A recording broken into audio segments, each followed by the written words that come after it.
Welcome back, friends, to another episode of the Juicebox Podcast.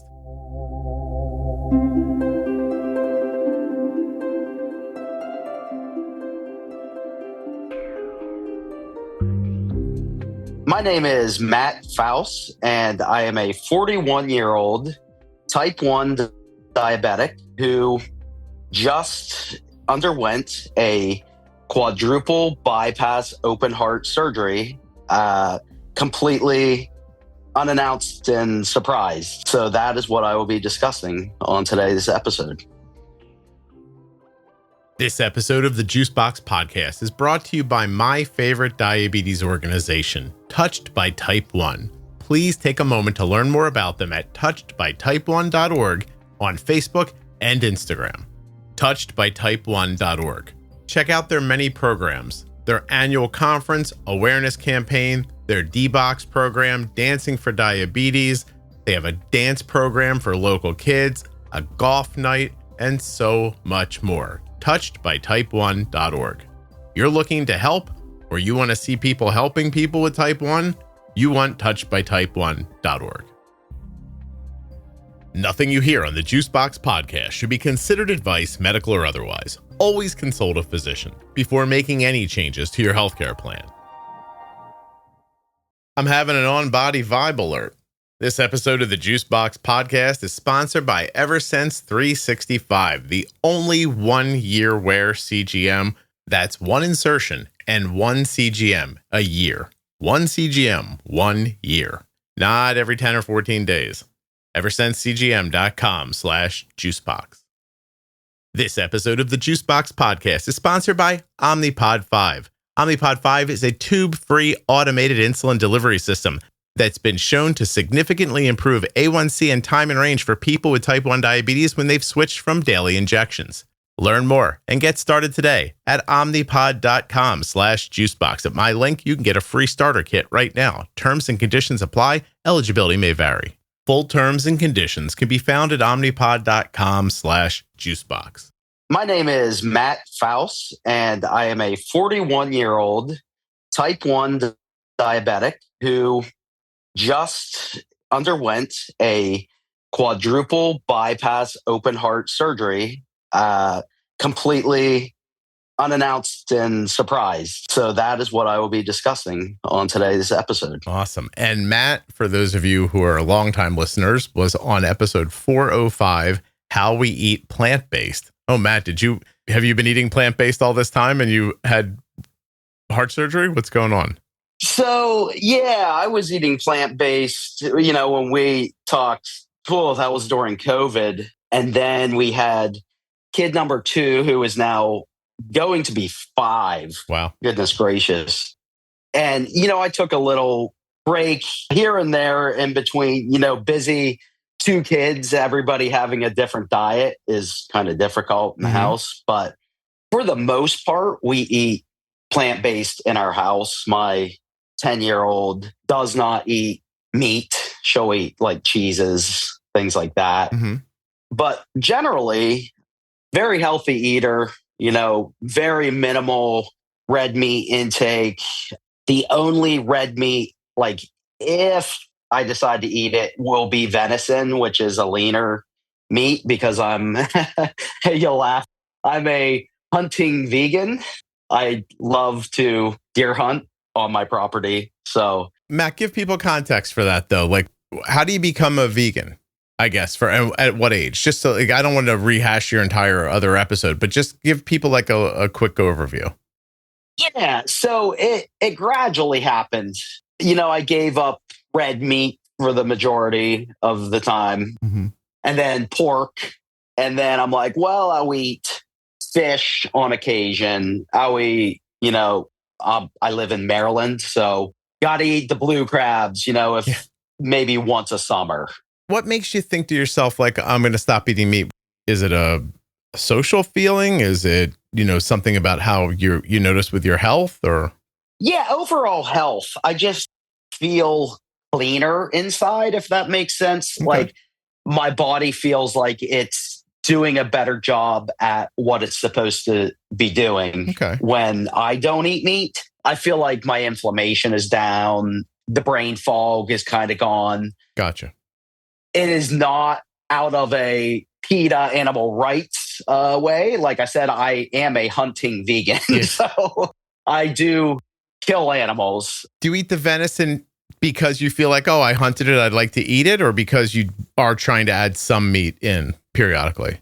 Both. So I grew up hunting as a kid in the sticks of central Pennsylvania. We got off a week of school after Thanksgiving to hunt specifically, like in our school district. So I grew up doing it. When I moved to Maryland, I kind of continued to hunt. Now I'm in the suburbs of Baltimore. I have, a nice wooded area, like thousands of acres that I back up to. It just has unlimited deer, white-tailed deer. Nobody hunts around here.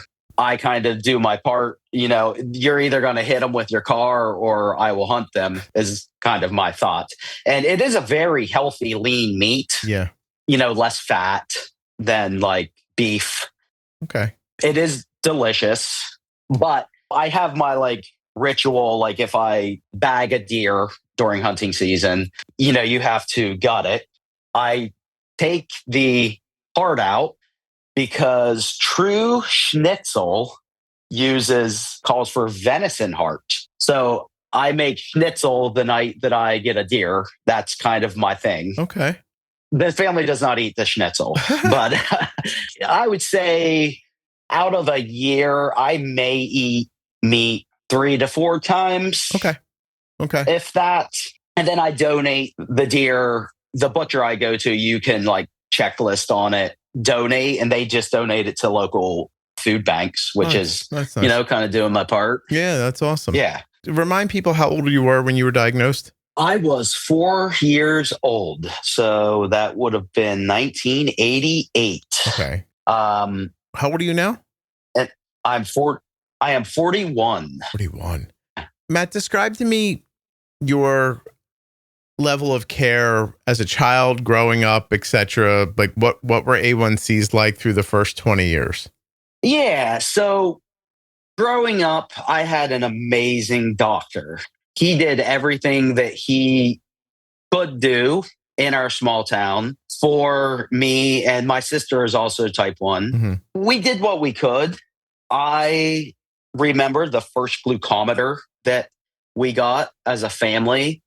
I used to, pee on sticks to test my sugar as a kid. So you did what you kind of did. We had very crude insulin, Humulin N and Humulin R, which I just look back and I'm like, I have no idea how my mother did it. Right. The time of activation was 6 hours or something like that. I think growing up, my A1Cs were pretty relatively stable. I think they were usually under 8.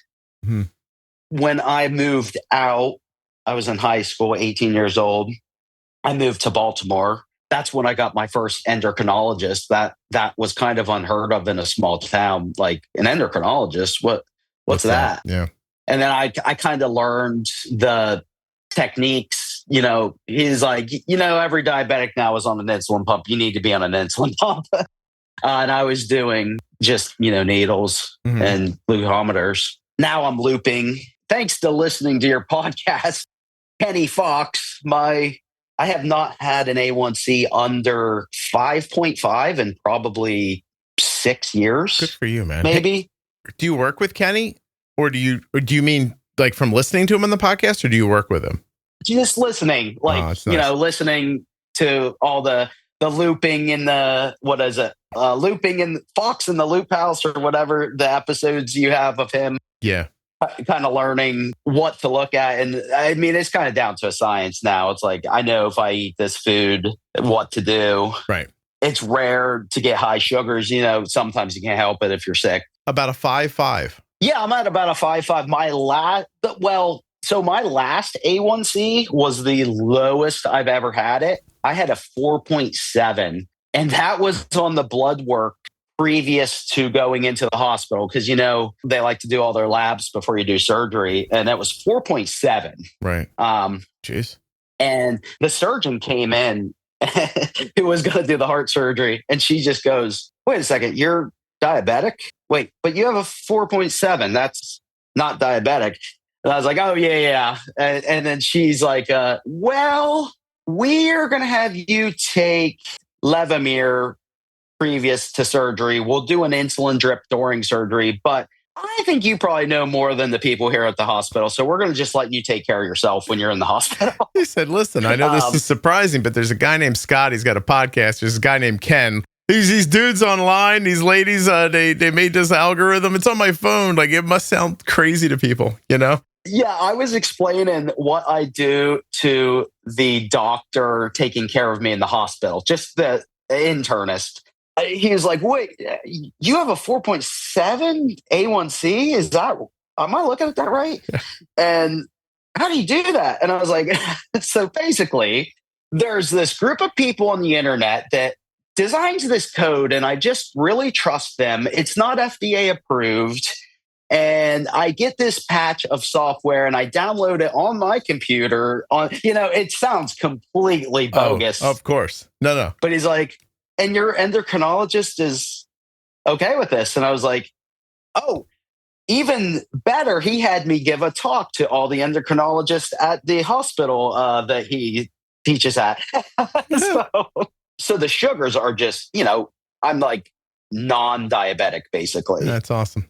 In that area, this whole thing of I needed heart surgery was complete shock to me. Tell me, Matt, are there heart issues in the family? Or do you think this was earlier diabetes care catching up to you somehow? Is there any feeling for what might have happened? Yeah, there is bad genetic lottery. My mother had a heart attack at, I want to say she was like in her 40s, 47. Wow. She survived. She's still alive. And her father, she never met him. He died at 39 of a heart attack, which would have been in the 50s. Okay. And at that time, like open heart surgery didn't even exist. So even if he would have caught something, they would have been like, well, sorry, that's your heart doesn't work well. Goes. Yeah. Tough luck. Yeah. See you later. And I think my dad's dad also had a heart attack. So jeez. It's in the family, which you get that card. It's kind of, you do what you can do and you hope for the best. Yeah. Is kind of all you can do. So was this a thing you were keeping track of with a cardiologist, or, because you're coming up on the age where it happened to a great grandfather, it happened to your mom. Like, was this on your radar or no? Today's episode is brought to you by Omnipod. We talk a lot about ways to lower your A1C on this podcast. Did you know that the Omnipod 5 was shown to lower A1C? That's right. Omnipod 5 is a tube-free automated insulin delivery system, and it was shown to significantly improve A1C and time in range for people with type 1 diabetes when they switched from daily injections. My daughter is about to turn 21 years old, and she has been wearing an Omnipod every day since she was 4. It has been a friend to our family, and I think it could be a friend to yours. If you're ready to try Omnipod 5 for yourself or your family, use my link now to get started. Omnipod.com/juicebox. Get that free Omnipod 5 starter kit today. Terms and conditions apply. Eligibility may vary. Full terms and conditions can be found at omnipod.com/juicebox. This episode of the Juicebox Podcast is sponsored by Eversense 365. And just as the name says, it lasts for a full year. Imagine for a second a CGM with just one sensor placement and one warm-up period every year. Imagine a sensor that has exceptional accuracy over that year and is actually the most accurate CGM in the low range that you can get. What if I told you that this sensor had no risk of falling off or being knocked off? That may seem too good to be true, but I'm not even done telling you about it yet. The Eversense 365 has essentially no compression lows. It features incredibly gentle adhesive for its transmitter. You can take the transmitter off when you don't want to wear your CGM and put it right back on without having to waste a sensor or go through another warm-up period. The app works with iOS and Android, even Apple Watch. You can manage your diabetes instead of your CGM with the Eversense 365. Learn more and get started today at eversensecgm.com/juicebox. 1 year, 1 CGM. No, absolutely not.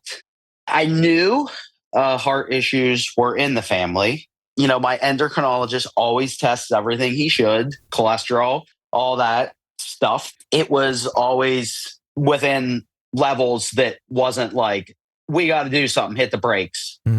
We got to send you to a cardiologist tomorrow. The whole thing started of me seeing a cardiologist because on top of like, you know, taking care of myself as a diabetic, I'm also a like marathon runner. I've run marathons, many, I can't tell you how many I've run in the past. So I exercise daily.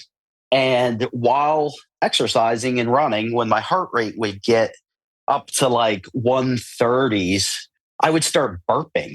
And I'm like, oh, this is really annoying. I guess now that I'm old, I have GERD or something. I went to a GI doctor and I'm like, well, I think I have something based off of me being a professional internet doctor. I have a hernia or GERD.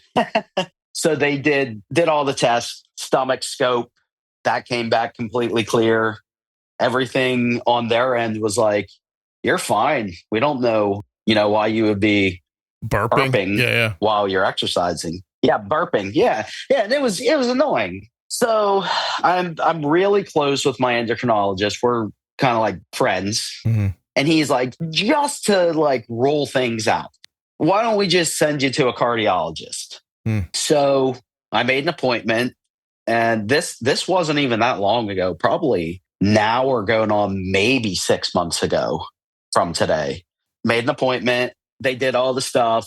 The cardiologist, amazing. He kind of like, yeah, you have a family history. Your cholesterol's fine, but we'll send you to do like a cardiac CAT scan. And what that does is it's a very simple test, and most insurances will not cover it. But even out of pocket, I think you pay, it might be $200 for the test. And that will show calcification of the heart. And what calcification shows is usually plaque. It's like hardening, and it will just show, and it will give them an overall score. It goes by, you know, your heart chambers. And the score will kind of be like, oh, you're screwed.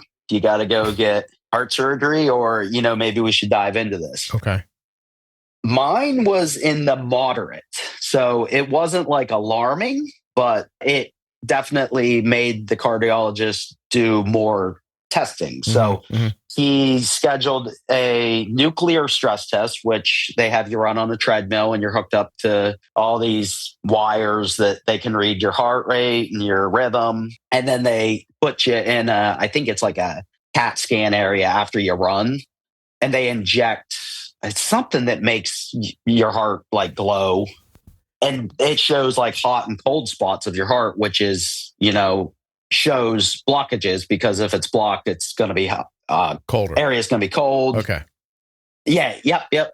That came back abnormal. And I was like, oh man, holy crap. This is annoying. I'm thinking, okay, maybe I have something in there clogged and they'll put a stent in it. Sure. We'll be good. That failing of the test prompted a catheterization, it's invasive. They go up through your groin. Is that? Well, now they go through your wrist. Really? So it's amazing technology. You're sitting there, they numb everything. It's pretty painless, honestly. They numb your wrist, they go up through it, and they're basically like playing a video game where they can see everything in live time. You're watching them and you're like, oh wow, that's my heart, like in real time. It's crazy. Wow.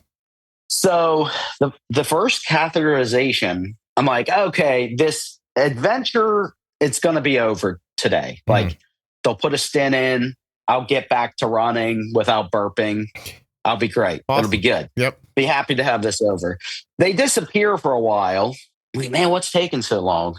A surgeon they had a consult and she's like, yeah, pretty much all of your pipes going to your heart are completely screwed. They were like, 90%. And I can't tell you like the amount of shock like my wife and I had that day. Yeah.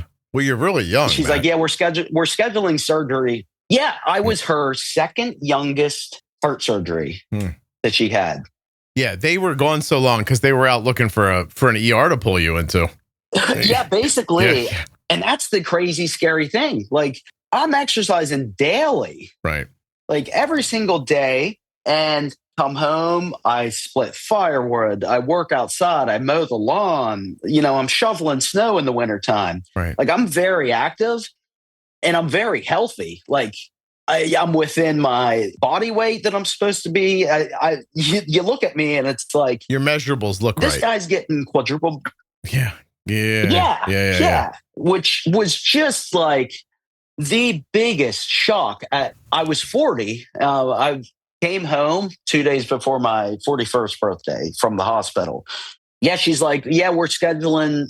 I got an opening in 2 days. So I went from, this is going to be over to, oh my gosh. Yeah, it's quite a recovery then, and right? I have to stay in the hospital for a week? Let me ask you a couple of questions though. So you have heart disease in your family, like and people have been having heart attacks, and you've had type 1 diabetes since you were a kid. These are two things. These are contributing factors to having heart issues. Like, so does she, like the surgeon, first of all, described what the blockages were like? Did you say 90% blocked? Oh, I think they were more. More even. Yeah. Okay. I don't know how I've survived so long because this doesn't happen overnight. This is, ongoing. Yeah. And were you tired or? No, nothing. I was not. Okay. That's nothing. There was no other symptoms besides burping. I'm so happy you had me on here because it's like, I posted this, I'm pretty like not reserved with my health, but I don't go out and like tell everybody about I gotta, tell everybody about everything. I usually keep my diabetes stuff to myself. If somebody asks me, like I'll tell them, but I'm not going to go blab everything. Sure. I put this on like my personal Facebook. I had so many friends message me and they're like, man, this is just crazy. I made an appointment with a cardiologist because like I just wanted to get things checked out. And I had a couple people be like, I'm so glad you put that on because it prompted me to make an appointment and my cardiac CT scan came back elevated. I guess once you're a certain age, you just got to check things. Like even if you're not having symptoms, because you could be one step away from hearing those stories of like, man, so-and-so was on the floor wrestling with his kids and he just died. Yeah. That happens every single day. Yeah. So I'm just so glad that they found it because I would have been one of those. Can you believe Matt died? Because oh no, yeah, for sure. Yeah, people have been like, he was in his early 40s. Are you sure? But like that kind of thing. Matt, did they tell you what the blockages are made of? Like, listen, I'm not a surgeon or really, I have no expertise in anything. But we talk about a lot of times where high blood sugars can make, small damaging things inside of veins and arteries. Then your body kind of patches them back over. And eventually those patches create a blockage. But also there are people who just, through diet and lack of exercise or whatnot else will have blockages that are made up more of, it's not so much the scar tissue. Like, did they discuss with you what your blockages looked like? Yeah, the surgeon, she is an amazing surgeon. She told me when she was doing the surgery that my arteries were like cottage cheese. She said they just were soupy and falling apart when she like was sewing the new arteries in. So basically you can take care of yourself, but a lifetime of diabetes is going to do damage. Think of all the times you're sick every single year. It might be a couple times, but I'm sure when that happens that it scars over. Next thing you know, your arteries are crap. You also had, A1Cs that for the time were good, but you don't want 8, 9 A1Cs for a couple of decades, which is maybe what you were living with as a young kid. And yeah, definitely. And when did you figure out like looping, and how long ago would you say, oh, I figured it out and my A1Cs came down and got stable? How old were you then? I've been looping. I'm trying to think. I had the first Riley link that was, it seems so crude now that you had to like plug into the like USB mini plug. So like, what's that? 5 or 6 years, maybe. But is that about how long you would previous? Yeah. No. So even previous to that, on a pump, like even when I was just doing shots, I had A1Cs in the like 5.6, 5.7s, 5.8. Take like your lifetime with diabetes in years and tell me how many years were you in the 8s until you found a different, like, I'm trying to just figure out like how long you were in the 8s before you figured things out. I would say from when I moved out as an adult, 18. Okay. So your first 14 years. 4 to 18. Yeah, it could have been a crapshoot. Like, I mean, and this is what it is.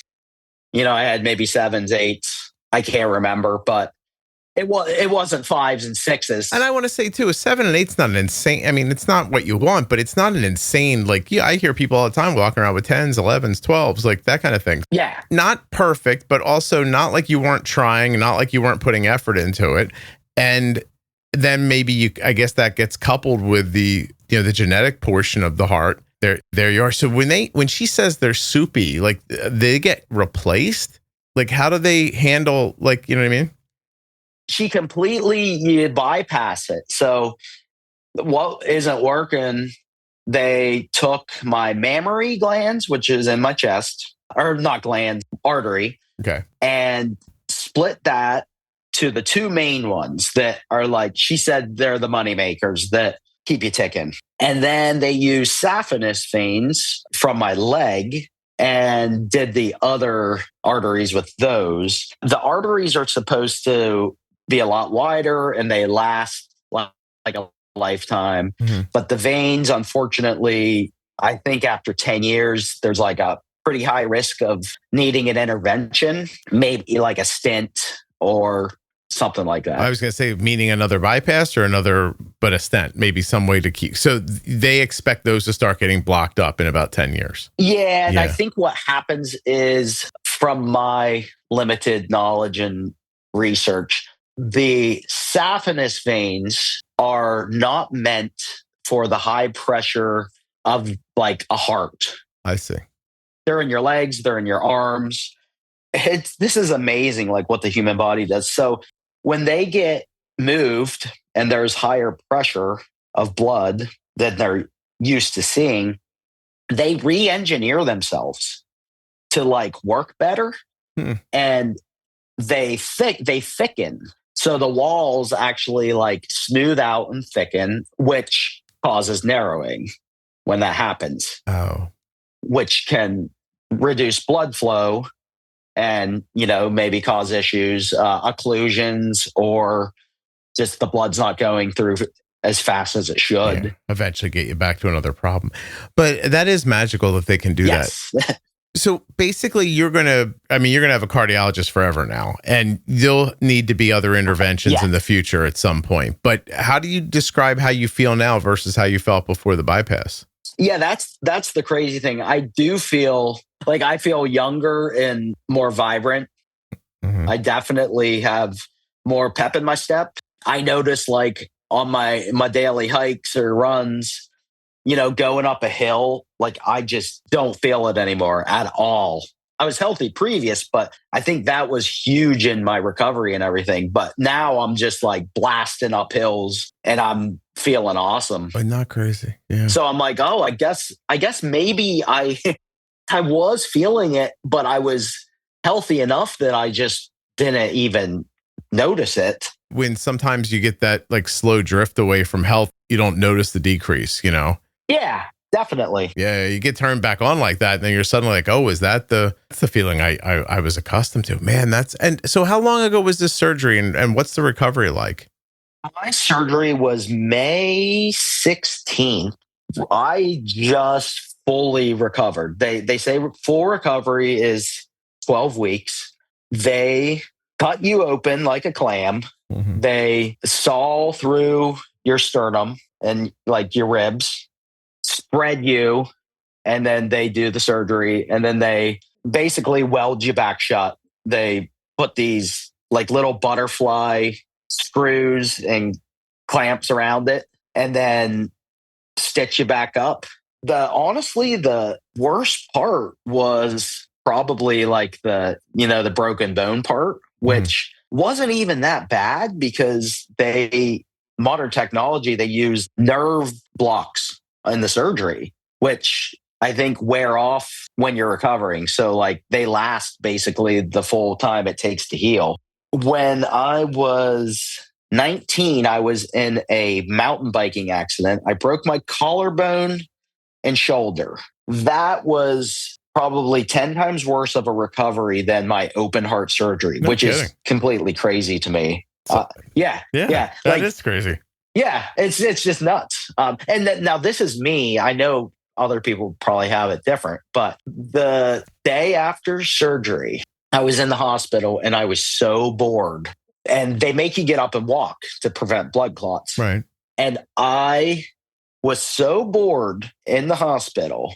They kind of give you a test to see that you're okay being on your own to stand up. Yeah. And I had passed all of these. The day after surgery, I'm doing laps in the hospital with my Apple Watch on. I did 2.6 miles of walking in the hospital because I was so bored. The doctors were like, you definitely win an award out of any patient we've ever had. I wanted out of there. Trying to get going. Yeah, the recovery was fine. It was, besides not being able to lift anything or drive, that was the most annoying thing. Were you on pain meds during the recovery? Stopped taking pain meds the second day. So they kind of just give them to you. Yeah. Like after surgery. And then the nurse will come in and be like, how's your pain on 1 to 10? And I'm like, honestly, I'm fine. They just stopped them. And that was it. Anything besides like Tylenol, it was not really happening. Man, I have to tell you how Arden had her tonsils and her adenoids taken out a few weeks ago. And it's a pretty painful thing for adults because apparently the swelling in your throat hits a nerve that radiates like significant ear pain. They prep you for this. It is very unpleasant. And the recovery between like days 5 and 9 are even worse than they are, in the first couple of days or in the end. And on top of that, you've got like a very sore throat. They can't tie off the tonsils when they take them out. So there's just this like scabbing that happens at the back of your throat. The whole thing's kind of horrifying. But they gave her a Percocet, right? I think it was Percocet with acetaminophen, if I'm not mistaken. And she had to use it. Like Arden's pretty tough. Like I think when she started, she thought like, oh, I won't need this like this. But pretty quickly, she was like, okay. Yeah. She took it the way she was supposed to. And so she ran out of it because they only give you like a week's worth in the first go. And so like a day or two before it's going to run out, we called them and said, listen, this has been pretty painful and she's going to need more Percocet. And you'd think that there'd be, I don't know, with all the talk in the world about like, there's painkillers are everywhere and it's ruining America and blah, blah, blah. Like, a 21-year-old calls up and says, hey, I need more Percocet. You'd think you'd need to talk to the doctor. No, the lady that answers the phone and 5 minutes later, you've got a text from Walgreens. Hey, we're refilling your prescription. I'm like, boy, they do just hand that out. Wow. Like, yeah, you know what I mean? Like, it's interesting. I was surprised that there weren't more hoops to jump through. But Matt, you didn't need it after having your chest cracked open because you're saying there was a nerve block that was working? Yeah. So the surgeon told me she put I don't know where or how this works, but she said, oh, we used a nerve block, so your pain should be less. And honestly, it was, broken bones hurt. Mm-hmm. I did not feel that bad. It was kind of nuts. Well, you got a good doctor then. Say her name, please. Help people out.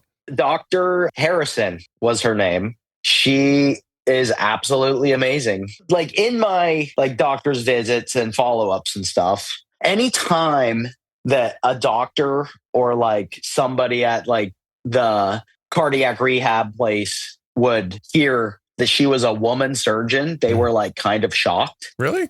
And I was like, oh, this must be, I'm like, this must be pretty rare. So we Googled it. And I guess in the United States, there are about 4,000 cardiac thoracic surgeons. And now these surgeons are like top of the top of the top of surgeons. Yeah. Like to be cardiac thoracic, there's so many things you have to be good at. There are, out of those 4,000, the internet said there was less than 100 of them in the United States are women. And I was like, oh my goodness, I can see why people are like, what? But yeah, she was amazing. When she came in to do the consult, when I had my catheterization, she like very excitedly, oh, this is my favorite surgery to do. And I was like, well, I'm glad I can help you, you know? Yeah. So Matt, I have to tell you, you've said a couple things that I've looked up while you were talking. So about the nerve block. So there are different kinds of nerve blocks they could use during this surgery. Some of them can last between 8, 18, 72 hours, some up to 5 days if the catheter stays in longer. It's pretty awesome. And I did look up the thing just now about the surgeon, and no kidding. Yeah. A study analyzing the Medicare provider utilization and payment database identified 2,435 practicing cardiac surgeons in the U.S. by 2019. Of these, 122 were female, representing 5% of the total. Yeah, it's crazy. In 2013, of the 2,076, only 3% were female. So there is an increase happening, but very slowly. I wonder what it is about that specialty that doesn't lend itself to women going after it. Yeah, I don't know. One of my really good friends, his father was a cardiac thoracic surgeon, and he was telling me like stories that his dad told him about going to like school and his learning and stuff. The stuff they have to do, like they basically have to be able to thread like multiple knots in like seconds with their eyes closed, like with tweezers and things, which is, I'm like, oh my gosh. Like I dropped the tweezers. I'd be like, oh, damn it. And I noticed like a lot of the follow-ups, Dr. Harrison always would have young female, like high school girls or college girls following her because, you know, they were interested in possibly being a surgeon. And I was like, oh, you go. Like, that's awesome. She would always ask, oh, this is my daughter's friend who is thinking about maybe becoming a surgeon. She's in high school. Would you mind? And I was like, no, have at it. Like, yeah, teach the young. Yeah. What's your scar like? The scar healed over very nice. It's a little reddish, and it's a line that goes a little bit below my nipples up to maybe like a couple inches above like my pecs. So maybe like 5-6 inches. Mm-hmm. And then I had a scar on the leg where they took the vein, which is completely healed over. You can't even hardly see anything. Yeah. And then my left chest is healed over. That's where they took the mammary. But yeah, the recovery was the best possible situation. My follow-ups have been all good, and I just hope for the best to come. You know, you never know. You could be one day away from kicking that bucket. Matt, does this change your overall life expectancy at all? The surgeon said no. Because I said that. I said, well, you know, I'm a realist. And I Googled the average life expectancy after open heart surgery. Mm-hmm. And I think Google says 18 years. So to me, that puts me at 58, which is pretty young to die. Yeah, no kidding. 59. Was that when you did the Googling? Did you Google that you hadn't had a heart attack, but you had the quadruple? I did not. No. But I asked this to my surgeon and she said, yes, but those stats they're taken from a group where the average age is at minimum 20 years higher than you. So I think the average open heart surgery patient is probably mid-60s. In their 60s already. Yeah, yes. There's no way for them to really track. Yep. If you look at that, it's like, well, yeah, that makes sense. That puts them near 80 when they die, or, you know, late 70s. Sure. I got a lot going against me.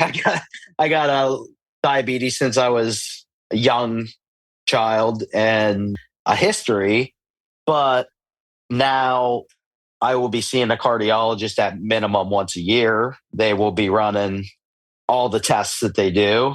I'm now on, oh my goodness, I have a pill box now because I'm on so much medication. I'm on statins, anti-clotting drug. I'm on, oh gosh, I can't even remember all the things I'm on. But what do they got you on? Warfarin or something like that? For blood thinners, I'm on aspirin. Just aspirin. Just okay. like baby aspirin.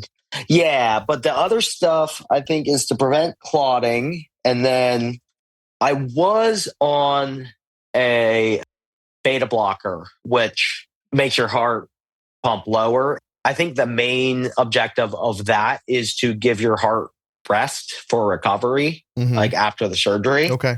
And I was on that, and I would just feel so painfully sluggish. Like my life was in slow motion. Like I was wearing cement shoes, and my reaction time just felt like way off on the beta blocker, which makes sense because it slows everything. It slows your heart rate. But I was feeling awful on that. And I noticed that during like my exercise, I just felt horrible because my heart wanted to do what it's supposed to do and wanted to beat at, 160 versus 105. So my cardiologist took me off of that, and I feel so much better after being off of the beta blockers. Yeah, good. But I will probably be on statin for the rest of my life. The internet says, it seems like pretty much any person who's had type 1 for more than like 20 years, I think they just put them on it now, kind of prevent what happened to me. Yeah, geez. But this is the first time I've been on one since the surgery. Talk a little bit about how it impacts the rest of things. Like, I mean, you're married, right? And you've got young kids, and yes. What's the kind of psychological side of all this? That was a wild ride. So at first, everything's just a shock.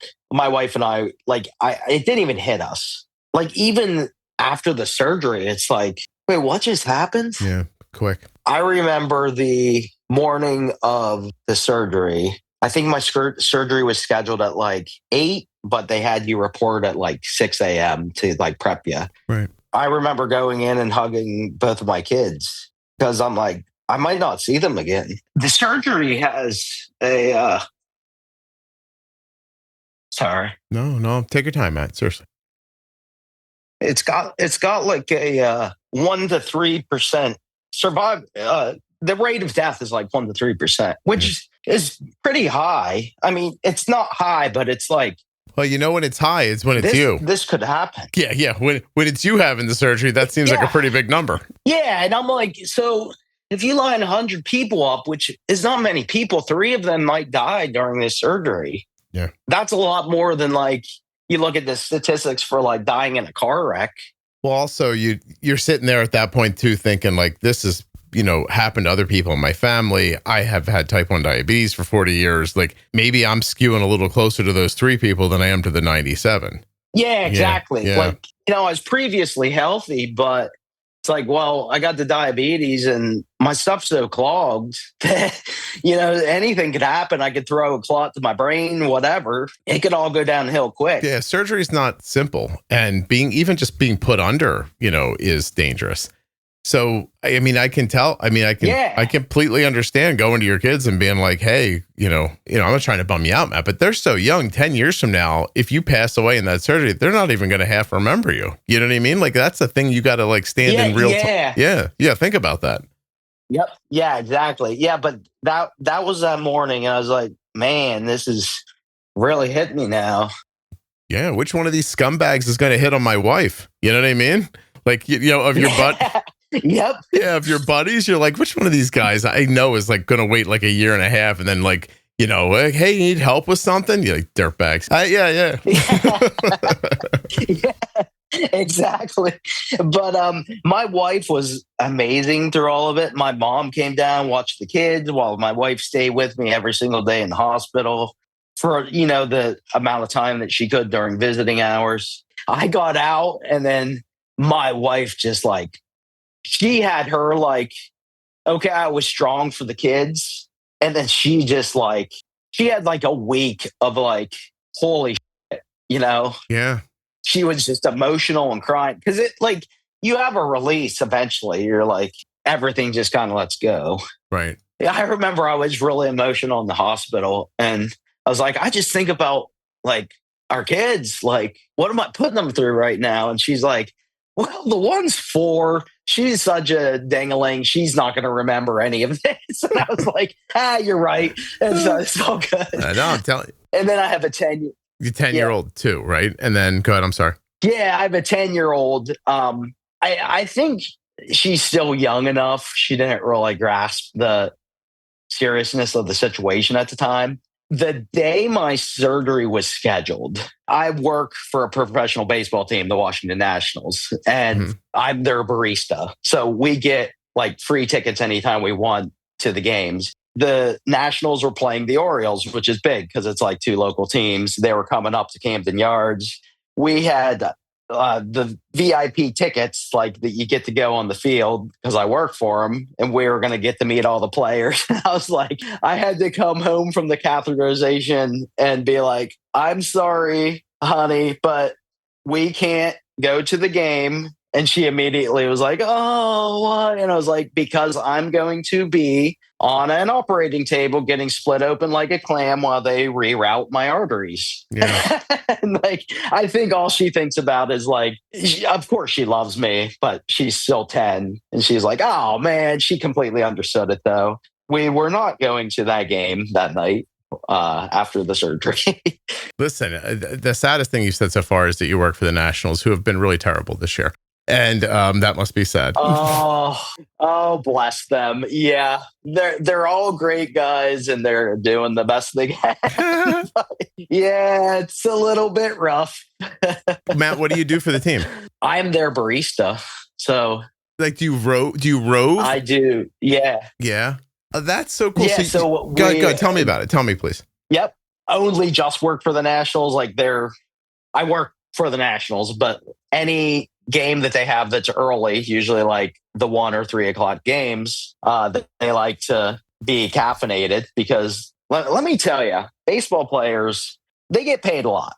Sure. But I see what they go through because I'm friends with a bunch of them. Mm-hmm.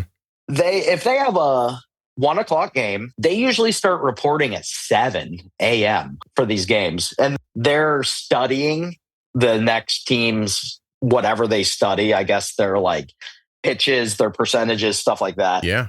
They do stretches, they do practices, they do all this stuff. But yeah, so I caffeinate them.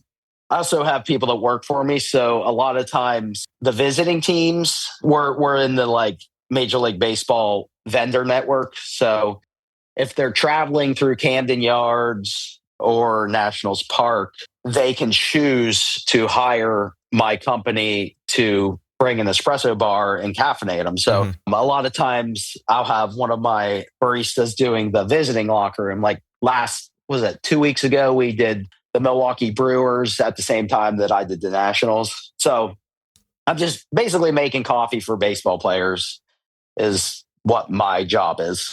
That's a pretty cool job. Down to a T. That's a pretty cool job. And listen, my kid never played professional baseball, but I can just tell you that prepping for a college game is a day-long experience. It's a lot more work. They don't just wander out there and like, stretch your shoulders twice and get going. It's a lot, it really is. And you can see these guys now are all taking much different care of their bodies than they had in the past. They're eating differently, cooking differently. That all takes time too. So yeah, listen, and the Nationals. Oh my goodness. Yeah. Yeah. By the way, you're better than the Braves this year. That was surprising, I imagine.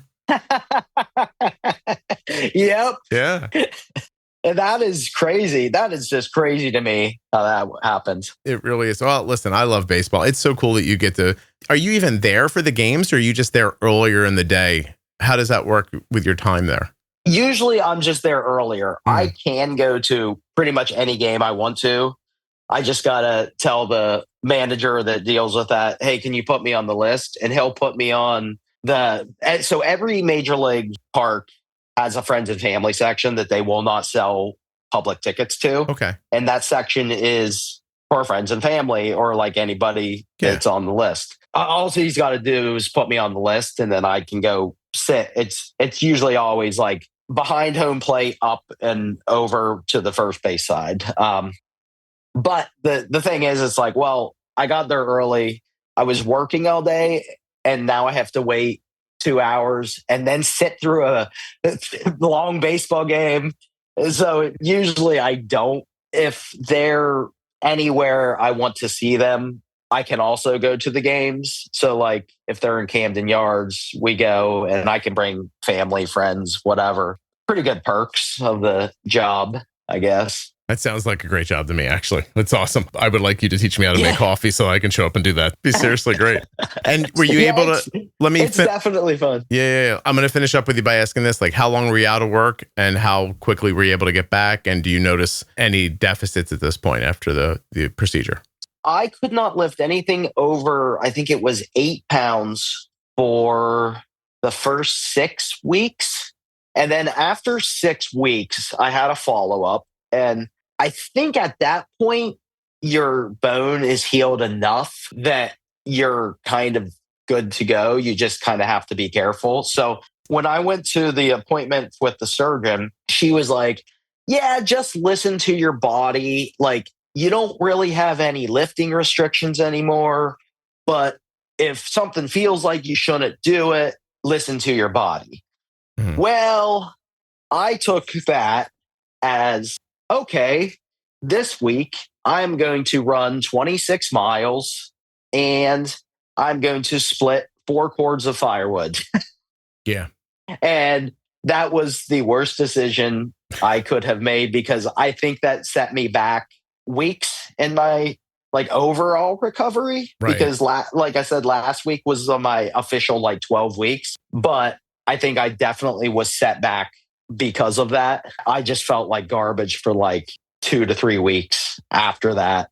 And I was like, it's so funny. My wife is not a naggy wife whatsoever. You know, she's not the like, you shouldn't have done that. I said to her, I'm like, why didn't you say anything to me? And she's like, I was watching you split firewood from the kitchen window. And I said to myself, he should not be doing that probably. And I'm like, why didn't you say anything? Mm-hmm. And I was like, it's your fault. You weren't nagging enough. My gosh. That was pretty much, you know, I think it's 12 weeks. Everything is technically like your bone is fused together. Yeah, you should have followed the instructions, man. Yeah, okay. Try listening next time. I know. Yes. That's crazy. Well, listen, I'm very happy that you're okay. That burping saved your life, I think. I hope everybody picks a time in their life where they say to a cardiologist, can we just get a look in there? I know I think about it all the time. I genuinely would like to do that. And it does feel weird to go to somebody and say, look, I'm not having any problems, but I am older and I'd like you to look. I think even I've got to get over that. I'd like a little look around. I don't know what they do. Echo, look around, some sort of an imaging. I want to know if there's anything in there brewing. No pun intended. Yeah. I think it is so important. Like, if you are type 1 diabetic and you've had it for a good amount of time, even if you don't have symptoms, you go to your doctor, you say, I have no symptoms. I want to do a cardiac CAT scan. Insurance might not pay for it. You pay out of pocket. It's not that expensive, like even out of pocket. It takes a minute and a half to fling you through this thing. That will show if you have a problem. Like that will show calcification and that could save your life. Like, I think it's worth diving into. Worst case, you blew however much it cost for it. But it's worth doing that versus being that story of like, guy died wrestling with his kids, playing on the floor, you know? Yeah, so you don't want that. That's what I'm hoping, just this story can get across to people. Like, dive into it and like take a look at it. Have a look. Matt, yep. I share periodically, but my buddy Mike, who was diagnosed when we were 18ish, like at the end of high school, and never really kind of came along with modern methods to take care of himself till it was a lot later in his life. And he ended up on dialysis. And then one day, like it is exactly the way you described. He was sitting and talking to his wife. They were talking about dinner. He stood up to make dinner and stood up and fell right over again. And that was just sort of it. Yeah. I sometimes think that, the rescue squad did him a disservice by saving him in that moment. And then he, laid in a bed for a few days before his heart gave out the rest of the way, because there was nothing they could do for him because the damage to his heart was significant from his lifetime of, higher blood sugars. And that pretty much is the beginning and the end of it. All on top of that, kidney dialysis is hard on your heart too. So he had that double whammy going for him. Yeah. Yep. I want to make your point through his point, which if he was here, he would tell you that the day before this happened to him, he did not think he was about to have a heart attack. Like that's not what he did not see that coming. So I think that really should be the takeaway, honestly. Yep. You might not see it coming, but it might be coming. Yeah. So do what you can. Go look for it. Nothing wrong with peeking around the corner to see what's coming and maybe get ahead of it a little bit, Yeah, definitely. Not at all. I appreciate you sharing this story and I wish you nothing but success. I know there are going to be a few people that are going to laugh because you had a plant-based diet and then had heart issues, but I don't think that's got one thing to do with the other. Yeah. And a marathon runner at that. I know. Listen, it's like I ran a lot and I never ate meat. And then, by the way, I had to have a quadruple bypass. Like, yeah. Yep. Not funny, but, there's going to be some irony in there. Yeah, that people don't, maybe don't jive with. But nevertheless, I'm going to have to say goodbye because I'm out of time. But thank you very, very much again for sharing this with me. Thank you, Scott. It's a pleasure. Hold on one second, okay? Yep.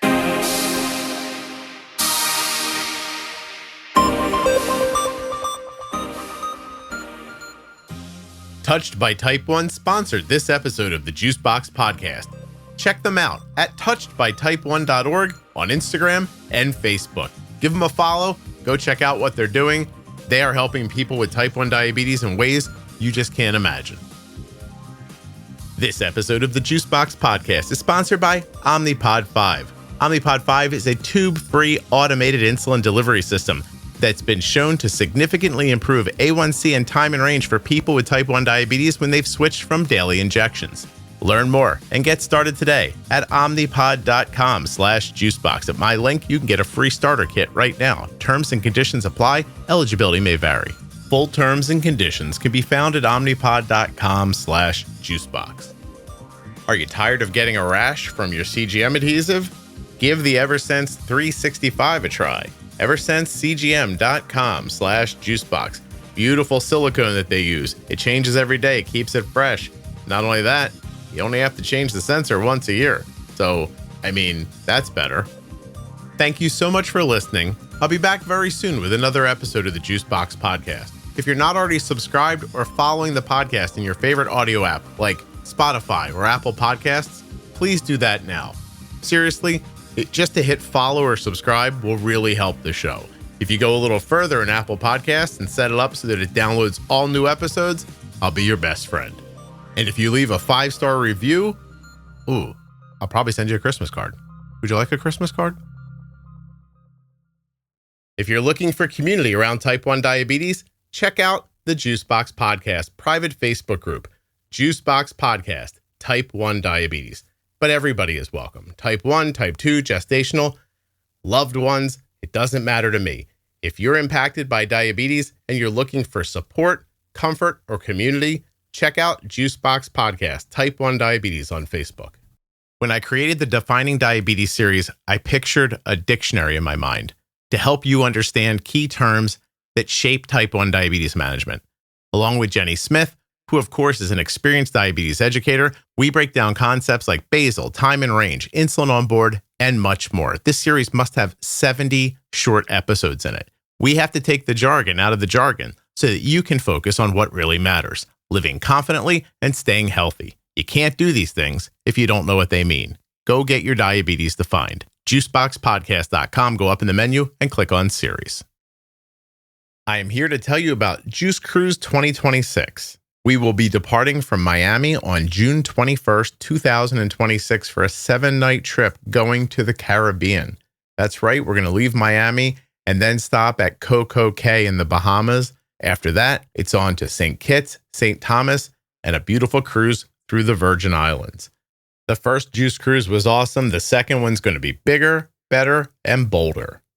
This is your opportunity to relax while making lifelong friends who have type 1 diabetes. Expand your community and your knowledge on Juice Cruise 2026.